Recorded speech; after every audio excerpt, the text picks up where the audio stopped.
வணக்கம் நண்பர்களே.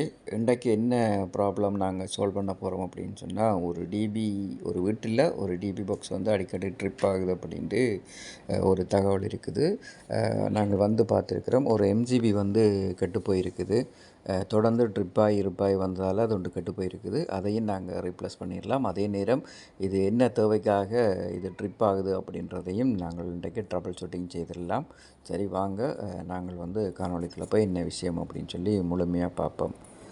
இதில் 2 டைப்பில் ட்ரிப் உள்ளோம். ஒன்று வந்து எம்சிபி மட்டுமே ட்ரிப் ஆகுது. இன்னும் ஒன்று பார்த்தா இஎல்சிபியும் இடைக்கிட ட்ரிப் ஆகுது. இதுக்காக இப்போ நான் வந்து எம்சிபி வேண்டிட்டு வந்திருக்கிறேன். 32 ஆம்ஸோட எம்சிபி வேண்டிட்டு வந்திருக்கிறேன். இந்த எம்சிபி பார்த்திங்கன்னா சாதாரண எம்சிபி மாதிரி இல்லாமல் இது கொஞ்சம் வித்தியாசமாக இருக்கிறத நீங்கள் பார்க்க முடியும். இது வந்து கருப்பு கலராக இருக்கும். இதை இன்ஸ்டால் பண்ணுற விதமும் வந்து வேறுபட்ட வகையில் அமைஞ்சிருக்கும். இதை எப்படி இன்ஸ்டால் பண்ணலாம் அப்படின்றதையும் இந்த காணொலியில் பார்ப்போம். எங்களுக்கு வந்து 1-2 எம்சிபி தான் தேவையாக இருந்ததால் நாங்கள் வேண்டி கொண்டு வந்திருக்கிறேன். இப்போ இந்த இடத்துல எப்படி அதை ஃபிக்ஸ் பண்ணுறது அப்படின்னு சொல்லி பார்க்கலாம். இப்போ இதை ஃபிக்ஸ் பண்ணுறதுக்கு பார்த்திங்கன்னா, நான் இருந்த பழைய எம்சிபியை வந்து கலட்டி எடுத்துட்டேன். இதை எப்படி ஃபிக்ஸ் பண்ணுறேன்னு சொல்லி பாருங்கள், நான் காட்டுறேன். வெட்டு மாதிரி இருக்கும். இந்த வெட்டு இங்கே உள்ளுக்கு தெரியுதா, அந்த இது மாதிரி இருக்குது. இதில் வந்து அதை மாட்டுற மாதிரி மாட்டிட்டு மற்ற பக்கம் வந்து இங்கே அதில் பவர் இருக்கும். அங்கே மாட்ட முடியும். அங்கே மாட்டுறதுக்கு இங்கே பார்த்திங்கன்னா இது வந்து இது மாதிரி இப்படி ஒரு ஷேப்பில் இருக்கும். அதில் குழுவக்கூடிய மாதிரி இருக்கும். அதே மாதிரி இங்கே பார்த்திங்கன்னா இது வந்து இப்படி இருக்கும். இது வந்து அங்கே மாட்டுது பாருங்கள். இது ஆஃபில் வச்சுக்குவோம்.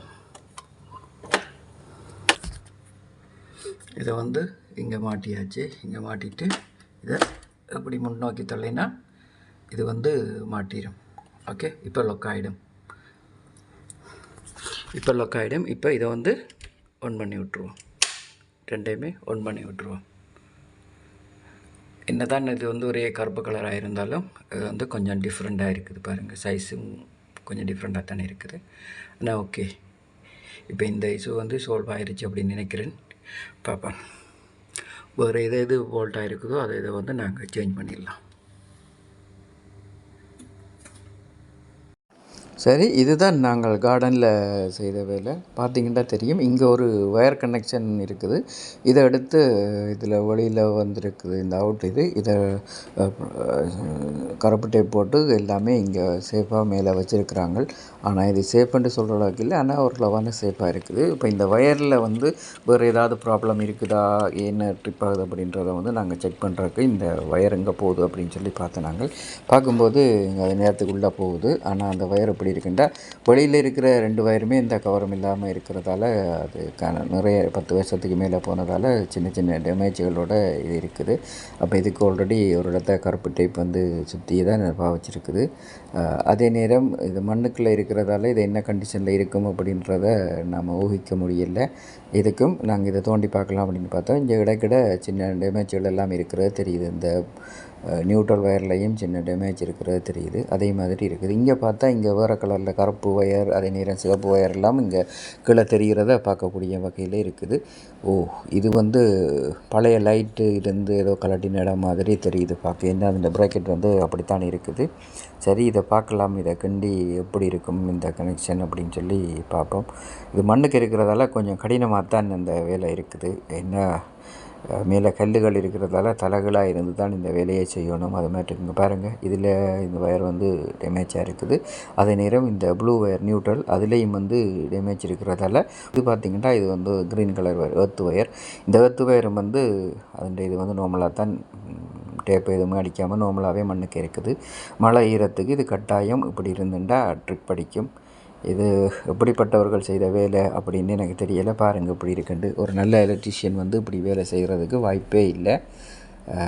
ஆகையால் எந்த வேலை செய்த வீட்டுக்காரராக இருந்தாலும் நீங்கள் நல்ல ஒருவரை பார்த்து அந்த வேலையை அவங்கள்ட்ட செய்கிறது பெட்டர். இங்கே பார்த்தீங்கன்னா இப்போ தெரியுது பாருங்க இஷ்யூ.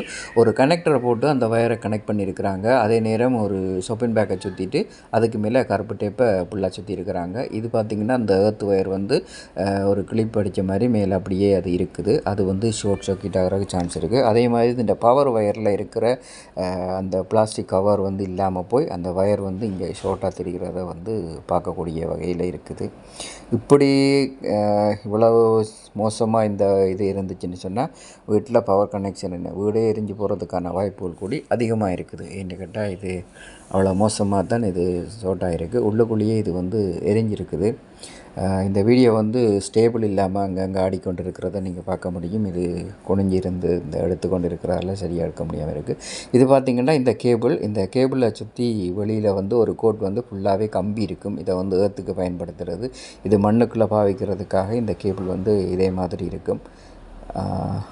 அங்கே இந்த ஏர்த் கம்பியோட இந்த பவர் லைனில் இருந்து அந்த ஒயர் எரிஞ்சு ஒரு கம்பி மாதிரி ஒன்று வெளியே வந்து அது வந்து ஒன்றை குத்துப்பட்டு ஷார்ட் சர்க்யூட் ஆகிறதுக்கு நிறைய வாய்ப்பு இருக்குது. பாருங்கள், இப்படித்தான் இதுதான் அது எரிஞ்ச இடம். இது மாதிரி சின்ன ஒரு ஸ்பார்க் வந்து இடைக்கிட ஷார்ட் அடித்து கொண்டே இருக்கும், ட்ரிப் விழுந்து கொண்டே இருக்கும். முதல்ல வந்து எம்சிபி மட்டுமே ட்ரிப் பண்ணி கொண்டிருந்தது. அதை சில நேரம் தூக்கி விட்டோன்னே ஓகேவாக இருக்கும். இப்போ பார்க்கல இஎல்ஸ்பியும் மாறி விழுந்து கொண்டே இருக்குது. அப்படி இருக்குது. சரி, இப்போ வந்து நான் அந்த ஒயரை கட் பண்ணி அந்த எல்லாம் உடைச்சி கொஞ்சம் பெருசாக்கிட்டு அதுக்கு வந்து ஒரு கனெக்ஷன்லாம் போட்டு அதை சீல் பண்ணிட்டேன். இது ஓரளவுக்கு ஒரு 90% வந்து இது ஒரு வாட்டர் ப்ரூஃபிங் மாதிரி இது இருக்கும். இதில் தண்ணி போகாது. அதே நேரம் இதுக்கு மேலதிகமாக இதுக்கு ஒரு வாட்டர் ப்ரூஃபிங் ஒன்று செய்ய போகிறேன். இது வந்து சிலிக்கான் வச்சு தான் அந்த வாட்டர் ப்ரூஃபிங் செய்வோம். அது வந்து காட்ட முடியாது. பார்க்குறேன் எப்படி செய்கிறேன்னு முடிஞ்சால் காட்டுறேன். ஓகே, இப்போ வேலைகள் எல்லாம் எங்களுக்கு ஆல்மோஸ்ட் முடிஞ்சிட்டுது. இப்போ 1/2 hour நாங்கள் இதை ரன் பண்ணி பார்த்துட்டோம். வேலை செய்த இடத்துல தண்ணியை ஊற்றி பார்த்துட்டோம் எப்படி இருக்குது என்னென்று. எதுக்குமே ஷார்ட் சர்க்யூட் ஆகலை, நல்லா இருக்குது. இதுவரை நேரமும் எங்களோட காணொலியை பார்த்த உங்கள் அனைவருக்கும் நன்றி. இது போன்ற இன்னும் ஒரு சிறந்த காணொலியை சந்திப்போம். அதுவரையும் விடைபெறுகிறேன். நன்றி, வணக்கம், வாழ்க வளமுடன். மறக்காமல் யூடியூப்பில் பார்க்குறார்கள் சப்ஸ்கிரைப் பண்ணுங்கள். நன்றி.